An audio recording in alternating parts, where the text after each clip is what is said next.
नमस्कार साथियों, स्वागत है आपका एक बार फिर से आपके अपने चैनल वेदांत लर्निंग पॉइंट पे। आज आप सभी के लिए डीएलएड सेकेंड ईयर के 7वें प्रश्न पत्र पर्यावरणीय अध्ययन शिक्षण के 6 इकाइयाँ हैं। इसमें इन सभी के अति लघुत्तरीय प्रश्न और एक वाक्य में उत्तर दीजिए आप सभी के लिए लेके आई हूँ। टॉपिक बहुत ही ज़्यादा इम्पॉर्टेंट रहेगा। इसमें 6 इकाइयाँ हैं। पहली इकाई है पर्यावरण अध्ययन की अवधारणाएँ, ये 10 नंबर की पूछी जाती है। दूसरी इकाई है बच्चों के विचारों को समझना, ये 15 नंबर की आएगी। तीसरी इकाई है पर्यावरण अध्ययन शिक्षण और आकलन, ये भी 15 नंबर की आएगी। इसके बाद की जो 3 इकाइयां हैं पर्यावरण अध्ययन शिक्षण की तैयारी, पाठ्य पुस्तक एवं शिक्षण विधियां और कक्षा योजना एवं मूल्यांकन, ये तीनों इकाइयां 10 नंबर की पूछी जाएंगी। पहली, चौथी, पाँचवीं, छठवीं, ये चारों 10-10 अंक की पूछी जाएंगी, 40 नंबर की आएंगी। और दूसरी और तीसरी इकाई 15-15 नंबर की आएगी, जो कि 30 अंकों की आएगी। तो ये टोटल पेपर आपका 70 नंबर का आएगा। टॉपिक बहुत ही ज़्यादा इम्पॉर्टेंट है, अच्छे से देखिएगा। और पिछली बार जो पेपर आया था बहुत ही अलग पेपर आया हुआ था, तो इस बार आपके पास जितना भी मटेरियल है अच्छे से तैयारी करके जाइएगा। आपके पास 2 दिन का समय भी है, मंडे को आपका पेपर रहेगा। अच्छे से आप तैयारी करेंगे तो अच्छा रिजल्ट आपका आएगा। आइए शुरू करते हैं। पहला प्रश्न है, पर्यावरणीय शिक्षा का विद्यालय में क्या अर्थ है? ऐसी शिक्षा जो पर्यावरण का ज्ञान दे। पर्यावरण शिक्षा का मुख्य उद्देश्य क्या है? पर्यावरण शिक्षा का मुख्य उद्देश्य पर्यावरण संतुलित रखना है। प्रदूषित जल से होने वाला प्रमुख रोग क्या है? प्रदूषित जल से होने वाला प्रमुख रोग पीलिया है। अगला प्रश्न है, अपघटक क्या है? अपघटक प्रायः जीवाणु तथा कवक आदि होते हैं। अम्लीय वर्षा का मुख्य कारण क्या है? अम्लीय वर्षा का मुख्य कारण सल्फर डाइऑक्साइड, नाइट्रोजन के ऑक्साइड, ओजोन तथा हाइड्रोकार्बन है। पारिस्थितिक तंत्र कितने प्रकार के होते हैं? पारिस्थितिक तंत्र को क्रियाशीलता के आधार पर 4 प्रकार में विभक्त किया गया है। पर्यावरण के आवश्यक तत्व क्या हैं? वायु, जल, मृदा। मृदा यानी मिट्टी। पर्यावरण में सम्मिलित किए जाने वाले मंडल कौन कौन से हैं? पर्यावरण में जल मंडल, स्थल मंडल, वायुमंडल को सम्मिलित किया गया है। टॉन्सले कौन है? टॉन्सले एक विख्यात पारिस्थितिक विद्वान हैं। पर्यावरण जीव के पारिस्थितिकी कारणों का योग है, यह कथन किसके द्वारा कहा गया है?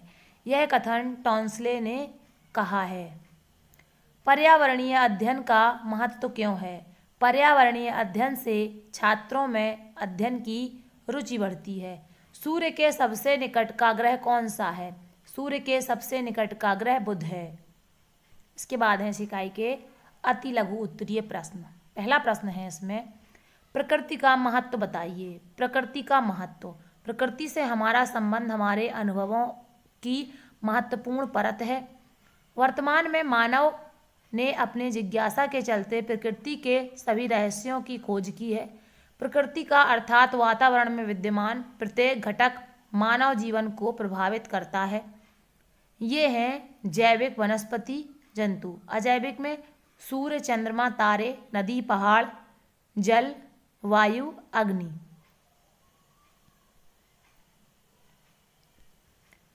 प्रश्न नंबर 2 है इसमें, एनसीईएफ 2005 के 5 मार्गदर्शक सिद्धांत क्या हैं? एनसीईएफ 2005 के 5 मार्गदर्शक सिद्धांत निम्नलिखित हैं।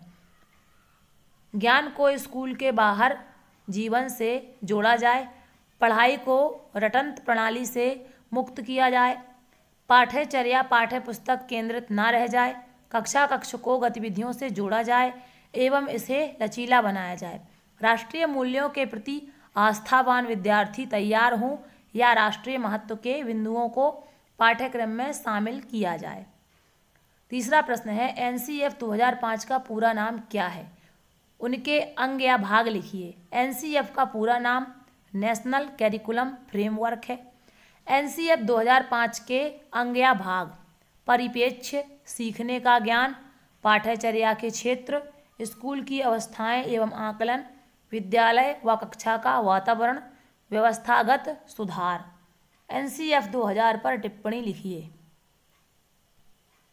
एनसीएफ 2000 पर छात्रों पर ध्यान केंद्रित किया गया ताकि बिना किसी बोझ के साथ सीखने को सुनिश्चित किया जा सके। एनसीएफ 2005 में यह तीसरा एनसीएफ था। उस समय शिक्षा निर्देशालय ने वर्ष 2003-04 में नए सिरे से किताबें तैयार कराई थीं। पर्यावरण पाठ्यक्रम निर्माण के सिद्धांतों का वर्णन कीजिए। पर्यावरण पाठ्यक्रम निर्माण के सिद्धांत: विद्यार्थियों के स्तर और मानसिक विकास के अनुकूल, बालकों की रुचि के अनुकूल वातावरण केंद्रित हो, दैनिक जीवन की आवश्यकताओं की पूर्ति करने वाला, विभिन्न विषयों से संबंधित क्रियाशीलता को स्थान, वैज्ञानिक दृष्टिकोण का विकास, प्रेरणादायक पाठ्यक्रम। इसके बाद अगली इकाई है आपकी इकाई नंबर 2, बच्चों के विचारों को समझना। यही आएगी आपकी 15 नंबर की। इसमें पहला प्रश्न है, पर्यावरण शिक्षण की वह कौन सी विधि है जो पाठ्यक्रम में शिक्षा के सभी स्तरों पर उपयोगी है? शैक्षिक पर्यटन विधि पाठ्यक्रम में शिक्षा के सभी स्तरों पर उपयोगी है। दूसरा प्रश्न है इसमें,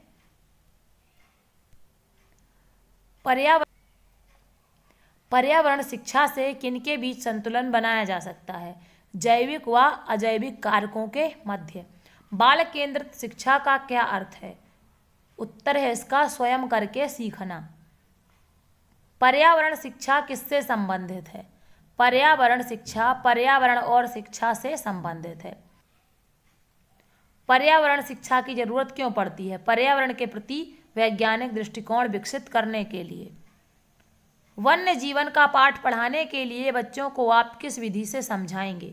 मॉडल्स से हम बच्चों को समझाएंगे। सड़कों के किनारे वृक्ष लगाने से किस प्रकार का प्रदूषण नियंत्रित होता है? वायु एवं ध्वनि प्रदूषण। पर्यावरण शिक्षण में विचार विमर्श या वार्तालाप विधि किस स्तर के लिए उपयोगी है? मध्य अपने आप की संबद्धता को पहचानने और समझने के लिए आवश्यक कौशल विश्वविद्यालय स्तर पर उपयोगी है। इसके बाद अति लघु उत्तरीय प्रश्न, पर्यावरण शिक्षा क्या है स्पष्ट कीजिए।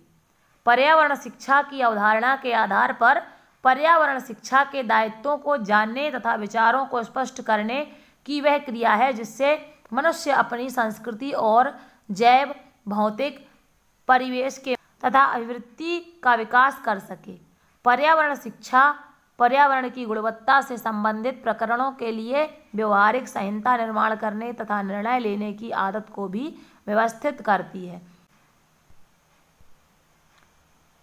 बालक पर्यावरण का ज्ञान कैसे हासिल करता है? बालक शिक्षा द्वारा पर्यावरण का ज्ञान हासिल करता है।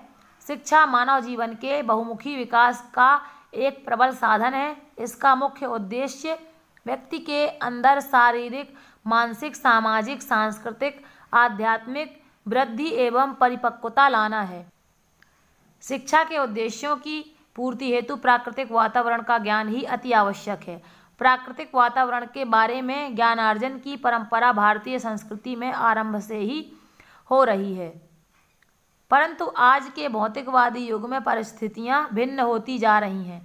पर्यावरण ज्ञान शिक्षा के द्वारा हासिल करके कोई भी व्यक्ति इस दिशा में अनेक महत्वपूर्ण कार्य कर सकता है। 8 से 14 वर्ष तक के बच्चों के लिए पर्यावरण शिक्षा के लक्ष्य क्या हैं? शहरी और ग्रामीण क्षेत्र में आर्थिक, सामाजिक, राजनीतिक और पारिस्थितिकी के परस्पर अवलंबिता के बारे में स्पष्ट जानकारी का विकास करना और इसमें रुचि बनाए रखना। प्रत्येक व्यक्ति को पर्यावरण सुरक्षा और सुधार, वांछनीय ज्ञान, मूल्य, मनोवृद्धिता, वचनबद्धता और कौशल प्राप्त करने के अवसर प्रदान करना। पर्यावरण के प्रति व्यक्ति, समूह और समाज सभी में नए व्यवहारिक दृष्टिकोण का निर्माण करना।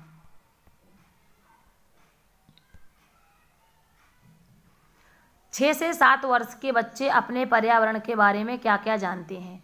बच्चे कुत्ते और बकरी को पहचानने में भ्रमित नहीं होते। वह अपने आसपास की चीज़ों को पहचान लेते हैं। वह अपने रिश्तेदारों को जानने लगते हैं। बच्चे अपने आसपास की चीज़ों और घटनाओं को बहुत गौर से देखते हैं।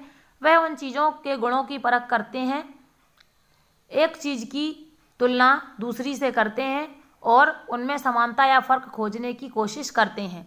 बच्चे खुद नई नई चीज़ों को खोजने में जुटे रहते हैं और मज़ा लेते रहते हैं। बच्चों के अपने कई सारे खेल खिलौने होते हैं जिनके माध्यम से वे सीखते रहते हैं। इस सीखने की प्रक्रिया में उनके जहन में तरीके और विधियों के नियम बनते रहते हैं। यह प्रक्रिया निरंतर चलती रहती है। इस प्रकार बच्चे अपनी अवधारणाएं बनाते रहते हैं। अगला प्रश्न है इसमें, बच्चों को पर्यावरण का ज्ञान कैसे होता है? बच्चे अपने परिवेश की चीज़ों को किस नज़र से देखते हैं? अमेरिका में रहने वाले बच्चे की पृष्ठभूमि भारत में रहने वाले बच्चे से कई मायने में फर्क होगा। इसी प्रकार छत्तीसगढ़ के बस्तर में रहने वाले बच्चे और दिल्ली में रहने वाले बच्चे की पृष्ठभूमि में भाषाई, रहन सहन आदि के स्तर पर फर्क होगा। इस विविधता के बारे में जानना बच्चे सांस्कृतिक, पर्यावरणीय अनुभवों और मान्यताओं के साथ बहुत कुछ और लेकर कक्षा में आते हैं। उनकी अपनी भाषा है जो उनकी संस्कृति का हिस्सा है। यह उनके अनुभव को उजागर करने का प्रमुख औजार है।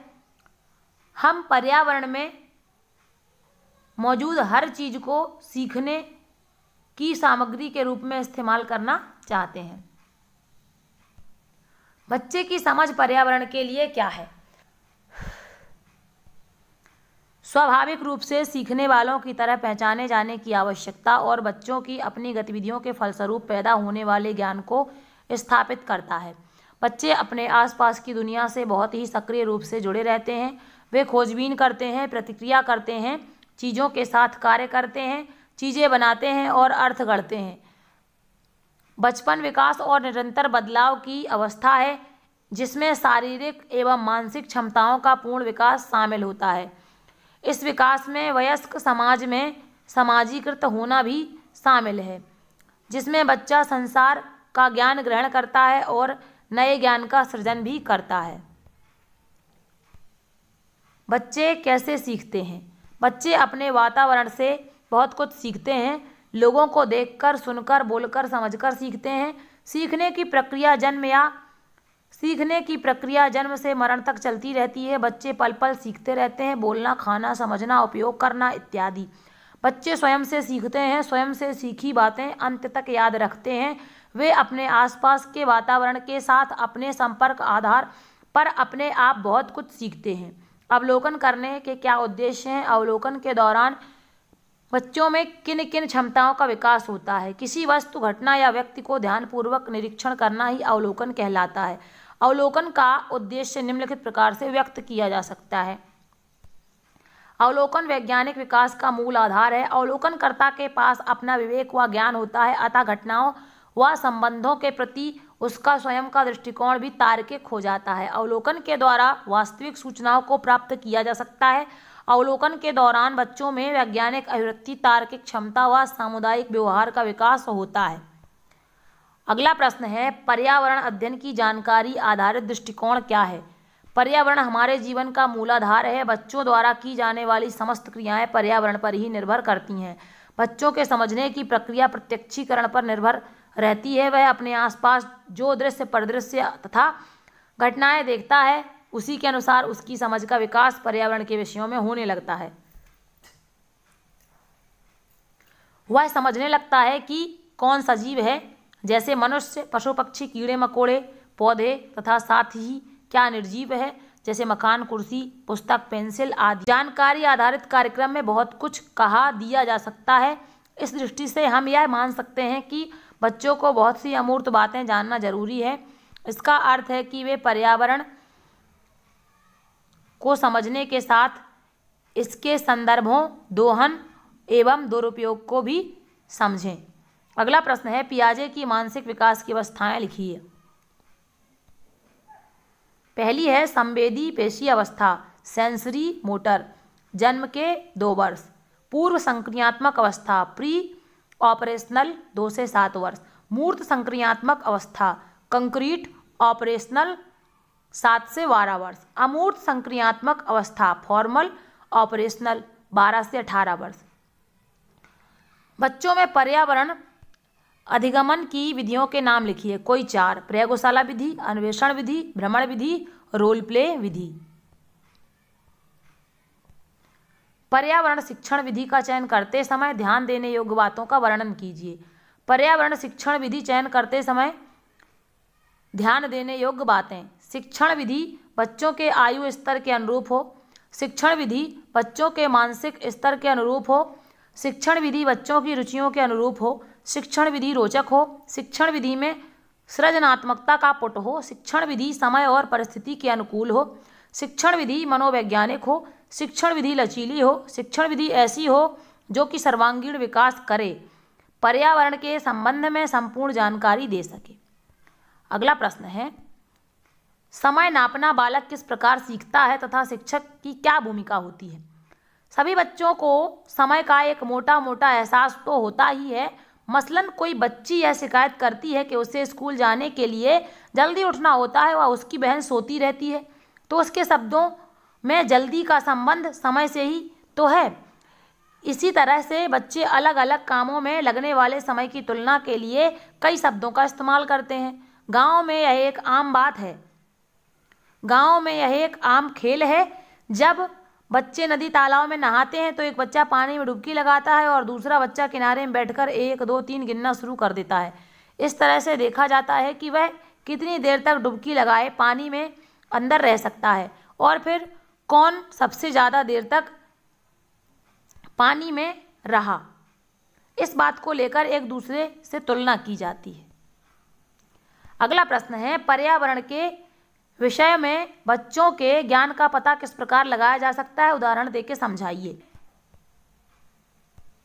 पर्यावरण के विषय में बच्चों के ज्ञान का पता लगाने के लिए उन्हें विभिन्न प्रकार की गतिविधियां जो पर्यावरण से संबंधित हों में शामिल करना चाहिए तथा उनका अवलोकन व मूल्यांकन करके यह देखने का प्रयास करना चाहिए कि बच्चे में पर्यावरण संबंधी समझ कहाँ तक विकसित हुई है। उदाहरण के लिए बच्चों को शाला के आसपास उनके परिवेश के ही जीव जंतु, नदी तालाब के जीव जंतु आदि को दिखाना चाहिए। तत्पश्चात उन्हें अलग अलग जीवों को पहचान कराना चाहिए तथा उनके ज्ञान को मूल्यांकित किया जाना चाहिए।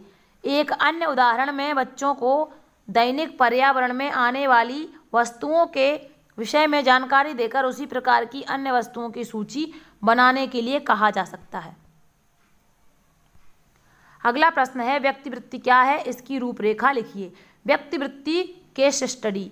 व्यक्तिवृत्ति वह अध्ययन है जिसमें सामाजिक, मनोवैज्ञानिक, शारीरिक, जीवन संबंधी, पर्यावरण संबंधी तथा व्यवहारिक सूचनाओं को इस उद्देश्य से एकत्र किया जाता है कि उनके प्रकाश में किसी एक व्यक्ति अथवा परिवार जैसे एक सामाजिक इकाई की सहायता की जा सके। प्रकार औपचारिक, अनौपचारिक रूपरेखा। उद्देश्य सामान्य तथ्य, पारिवारिक इतिहास, व्यक्तित्व संबंधी सूचनाएं, स्वास्थ्य, शैक्षिक इतिहास, सूचना प्रक्रिया, निर्देशन, परामर्श, उत्तर, अध्ययन।